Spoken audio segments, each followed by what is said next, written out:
तिम्रो आँखामा खान्छु धाई भन्नु छ एउटा कुरा। तिमी बिना आधा छुमा तिम्रो साथ पाए हुन्छु पुरा।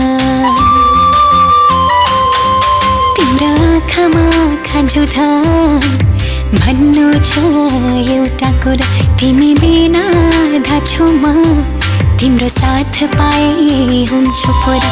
तिमी नै त हौ साथी